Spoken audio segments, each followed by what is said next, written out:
Let me share a bit of a secret with you. When it comes to making viral Instagram reels, there's always 3 ingredients that are present in these videos.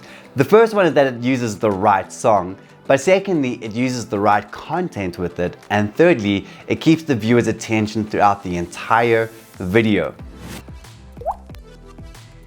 Hey, what's up everybody? If we are meeting for the first time, my name is Slowjo. I'm a content creator, Twitch streamer, videographer, video editor, I'm pretty much a studio in one man. I'm a one-man army. But recently I've been dabbling in Instagram Reels and finding out what works and what doesn't work. And after experimenting for a while, I am pretty sure I found a bit of a sweet spot to hyper growing my Instagram channel. Now that I've found my target audience, or as some people call my niche, I've been making reels targeted towards them. And these reels have seen amazing results considering the size of my channel being really small. And in the end, what you really want is to get the views out there so that your Instagram page is more discoverable. So as a quick disclaimer, I want you to find viral. Viral can look different for different channels. For you, maybe viral looks like getting hundreds of thousands, and for some people, it looks like millions. But for me, in the end, viral means that I'm getting way more views than I ever could have by just posting normal videos or normal photos and getting the exposure and discoverability while also gaining a whole bunch of new followers. So in this video, I want to go over the key ingredients that I use and how I make my Instagram Reels to stand out above the others that are out there.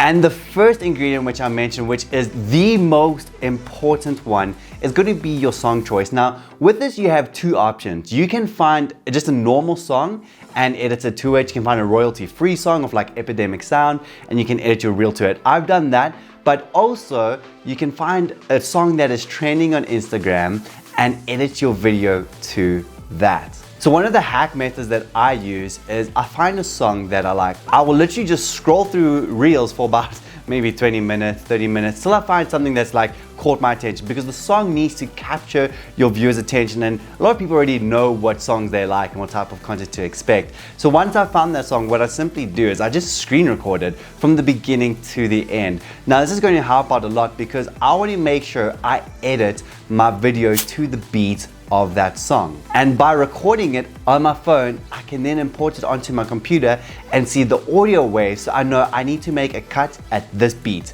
And that's going to make it more satisfying to the viewer because there's a flow, and that flow keeps them engaged.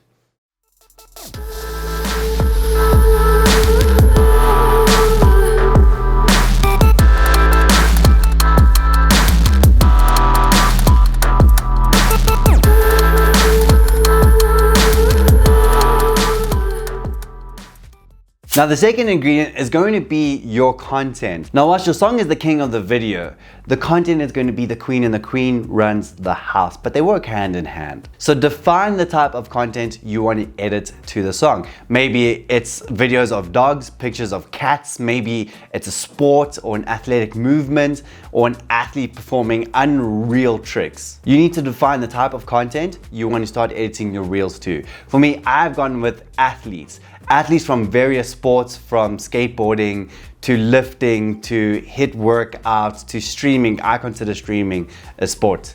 I mean, it's the new esport era. Now there's 2 ways you can film this. You can either film it off your phone or off an actual camera. I personally use my mirrorless Canon M50. I absolutely love this thing. It is a beast of a camera.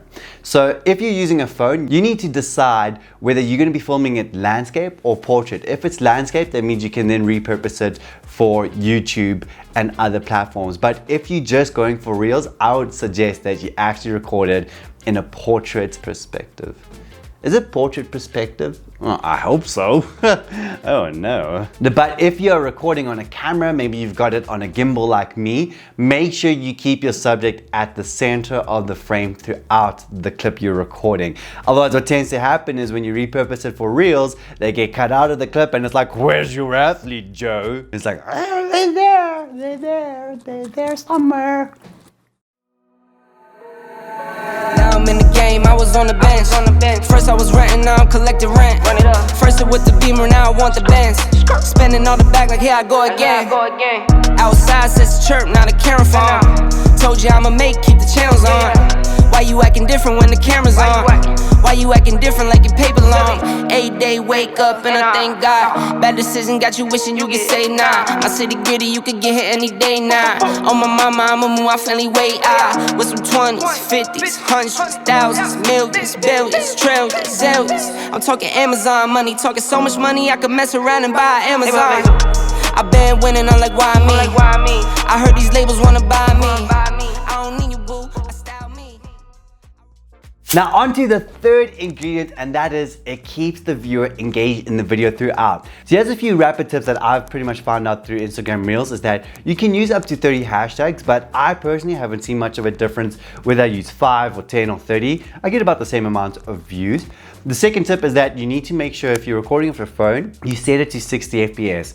That way you can get smooth slow motion. The third tip is to go and check your analytics as to when people are online the most. You don't want to post an Instagram reel at the wrong time and you spend so much time working on it and making sure that it stands out, and then you post it when everyone's sleeping or when everyone's at work and they can't watch it, they can't engage, they can't comment, they can't like. So make sure you check out the analytics to see at what time are most people online. Also go and check out your demographics, whether it's mostly men or women or whoever's watching your content, that you can cater your content towards them. Now this is where I want to say to you right now, if you want to be making quality content that keeps the viewer engaged, that satisfies them, that has an amazing flow, I'd highly suggest that you pick up a free editing software.